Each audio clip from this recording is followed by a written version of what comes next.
Good morning class. Good morning sir. और सब बढ़िया हालचाल? Yes sir. तो आइए शुरू करते हैं आज की क्लास को। कल हमने पढ़ा था नंबर, शायद हमने नंबर लाइन सीख लिए थे। Yes sir. नंबर लाइन सीख लिए हमने, पता कर लिया कि 2 अंकों की कितनी संख्याएं बन सकती हैं, 3 अंकों की कितनी संख्याएं बन सकती हैं, 4 अंकों की कितनी संख्याएं बन सकती हैं, ये सीख लिया था हमने।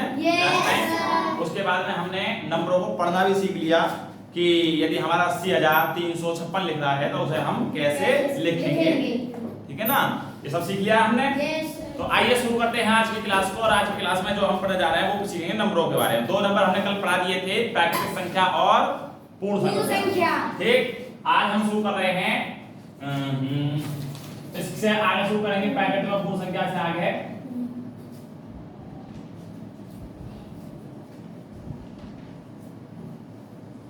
क्या हम चेक कर लें कि लाइन लाइट के ऊपर है या नहीं। यस, बिल्कुल सही है एकदम।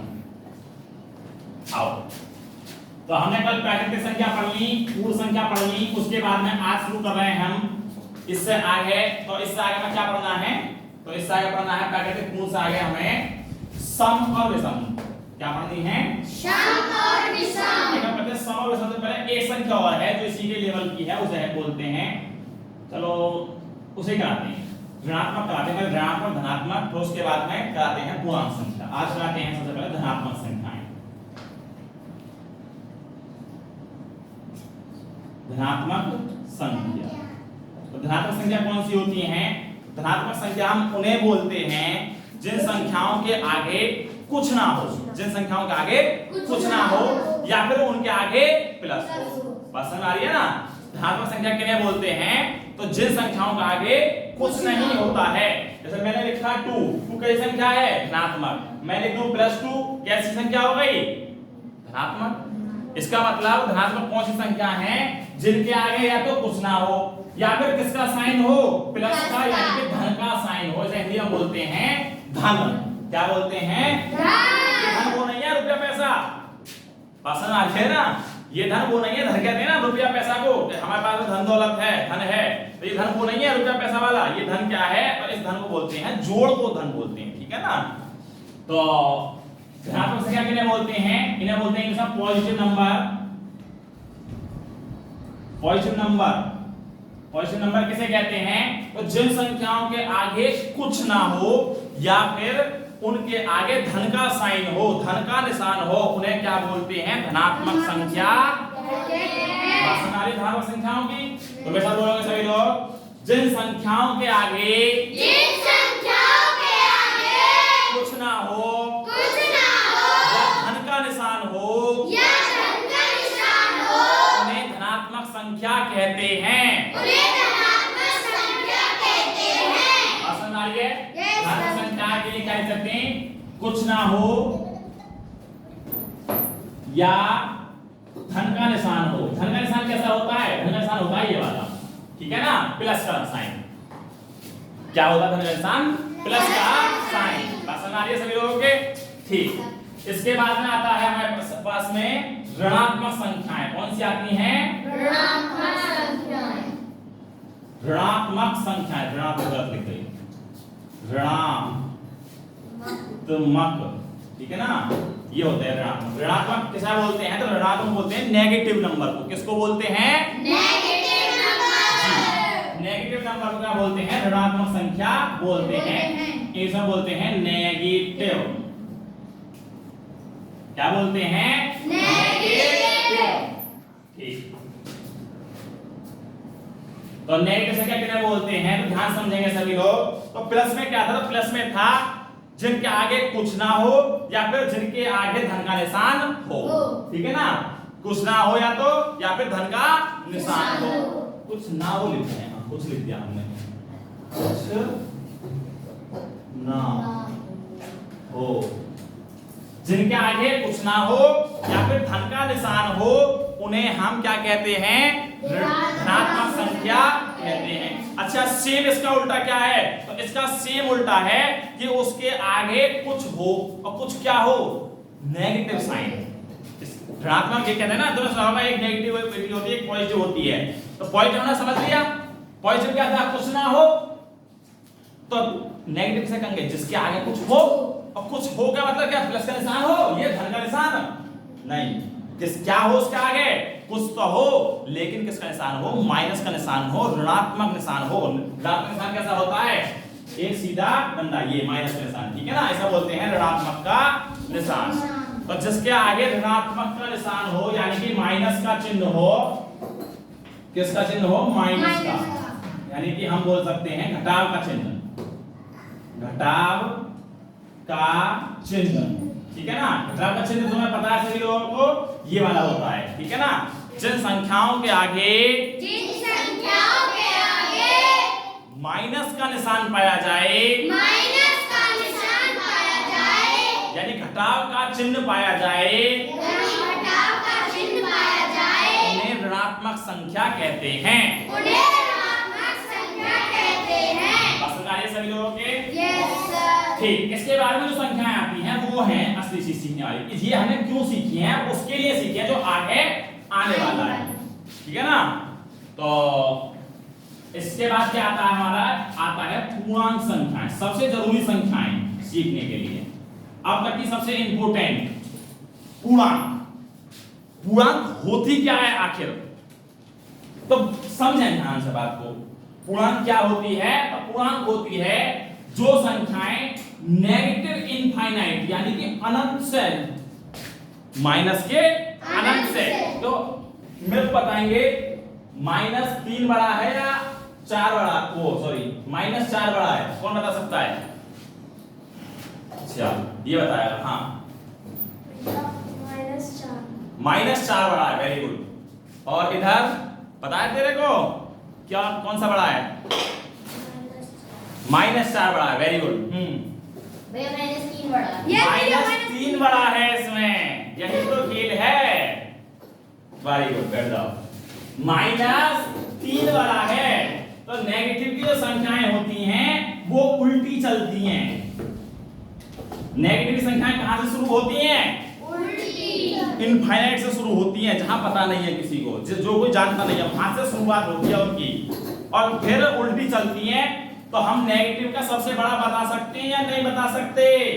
बता सकते हैं, क्योंकि नेगेटिव के इनफाइनाइट से शुरू होती हैं और चलते चलते -5, -4 ऐसे चलती हैं, ठीक है ना। -5, -4, -3, -2, -1, 0 आएगा ना फिर, और 0 के बाद फिर गिनती शुरू, 1 2 3, और ये चलते चलते कहां जाएंगी? तो हैं क्या पूर्णांक संख्याएं? पूर्णांक संख्याएं हैं सभी नेगेटिव नंबर, सभी पॉजिटिव नंबर और 0 को एक साथ पूर्णांक संख्याएं। बस समझ आ रही है? कहां शुरू होती हैं? तो नेगेटिव के अनंत से। कहां शुरू होती हैं? नेगेटिव के अनंत से। जो संख्याएं नेगेटिव के अनंत से शुरू होकर पॉजिटिव के अनंत तक जाएं, बस समझ आ रही है ना। जो संख्याएं नेगेटिव के अनंत से शुरू होकर पॉजिटिव के अनंत तक जाएं, वो संख्याएं कौन सी संख्याएं कहलाती हैं? पूर्णांक। 0 भी आना जरूरी है, अपना भी आएगा ऑफ कोर्स, ठीक है ना। तो अब किसको? तो नेगेटिव नंबर को, नेगेटिव, 0 और पॉजिटिव, नेगेटिव, 0 और पॉजिटिव संख्याओं को क्या कहते हैं? पूर्णांक संख्या या इंटीजर। इंग्लिश में क्या बोलते हैं? इंटीजर। इंटीजर बोलते हैं पूर्णांक संख्याओं को, तो उन्हें क्या बोलते हैं? पूर्णांक संख्या कहते हैं। बात सुना है लिखिए। Yes sir. इसके बाद देखिए पूर्णांक संख्याएं क्लियर हैं, तो एक बार बोल लेते हैं इसको। जो संख्याएं नेगेटिव के अनंत से शुरू होकर पॉजिटिव के अनंत तक जाएं, 0 को साथ लेकर उन संख्याओं को इंटीजर पूर्णांक संख्या कहते हैं। सही समझ आ रही है बात? कोई कहता है जिसकी पूर्णांक वाली समझ नहीं आई, सभी के आगे इसका मतलब। ठीक, इससे आगे चलते हैं तो इससे आगे जो संख्याएं हमें मिलती हैं उन्हें कहते हैं सम संख्या, और एक होती है विषम संख्या।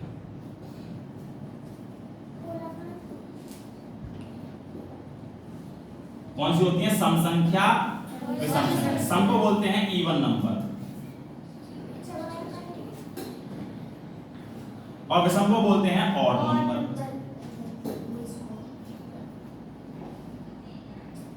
इवन नंबर और ऑड नंबर। इवन नंबर क्या है और ऑड नंबर क्या है? बहुत इजी है। इवन नंबर कहते हैं, मैं सिंपल डेफिनेशन बताता हूं जो समझने लायक हो। हालांकि इसकी जो प्रॉपर डेफिनेशन है जो किताबों में देखने के लिए मिलेगी वो ये मिलती है कि जो संख्या 2 से कट जाए उन्हें हम सम संख्या कहते हैं। और विषम के लिए देखने को मिलेगी जो संख्या 2 से ना कट पाए उन्हें हम विषम संख्या कहते हैं। तो सम की जो डेफिनेशन है वो थोड़ी हम चेंज करके लिखते हैं, तो हम कहते हैं जिन संख्याओं के पीछे आगे बोलना, 1 मिनट लिख दें, के पीछे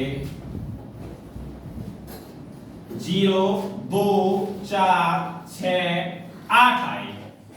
2 का नियम क्या है? 2 का तो यही नियम है। 2 का नियम है कि जिन संख्याओं के पीछे 0, 2, 4, 6, 8 आता है वो संख्या 2 से विभाजित होती है। तो सेम हम यहां अप्लाई कर दे रहे हैं कि जिन संख्याओं के पीछे 0, 2, 4, 6, 8 आए वो संख्या सम है, क्योंकि वो 2 से कटती है।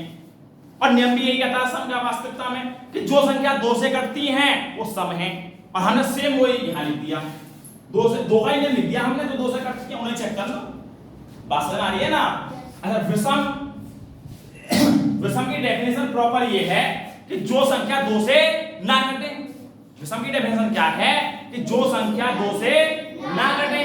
और इसमें 2 से कौन सी संख्या नहीं कटती? तो जिनके पीछे 1 आएगा, 3 आएगा, 5 आएगा, 7 आएगा, 9 आएगा, वो जो 2 से नहीं कटेंगे। भाई से 2 से कट जाती है। अंक कितने? 10 तो अंक है सारे। इन 10 में से 5 इवन होते हैं और 5 ऑड होते हैं। 5 इवन होते हैं और 5 ही ऑड होते हैं। जो 5 इवन वाले होते हैं वो 2 से कट जाते हैं, और जो 5 ऑड वाले होते हैं वो 2 से नहीं कटते। यहां कह सकते हैं जिन संख्याओं के पीछे संख्याओं के पीछे 1, 3, 5, 7, 9 आए उन्हें हम विषम बोल देते हैं। बस समझ आइए ना? क्लियर है? विषम संख्या उन्हें कहते हैं जिन संख्याओं के पीछे 1, 3, 5, 7, 9 आए, उन संख्याओं को विषम संख्या कहते हैं। समझ में आई ना बात? विषम संख्या किन्हें कहते हैं? जिन संख्याओं के पीछे 1, 3, 5, 7, 9 आए उन्हें विषम कहते हैं। और सम किन्हें कहते हैं? जो 2 से कट जाएं। और 2 का नियम ये है कि जो जिनके पीछे 0, 2, 4, 6, 8 आए वो 2 से कट जाती हैं, और 2 से कट जाती है तो वो सम है। क्लियर है? दोनों से सही समझ में आ रहा है ना? ठीक, इसके बाद में लेते हैं हम भाज्य और अभाज्य।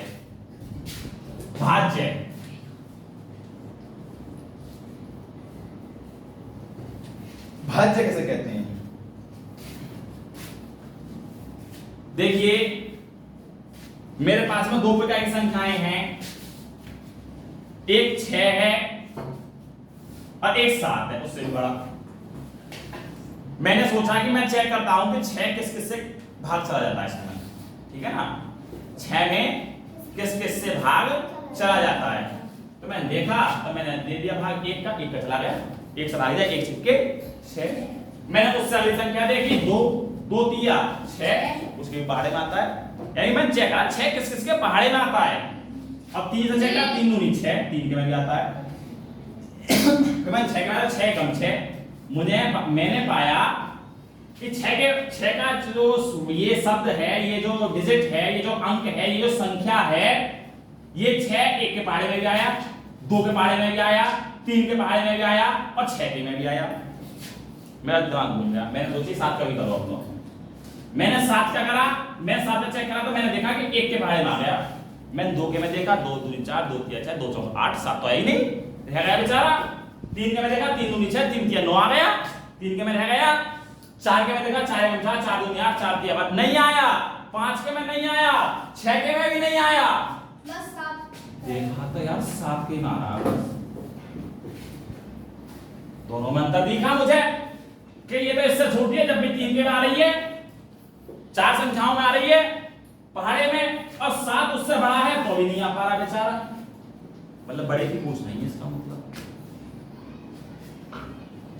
फिर मैंने देखा कि 8 को चेक कर लेते हैं ऐसे ही।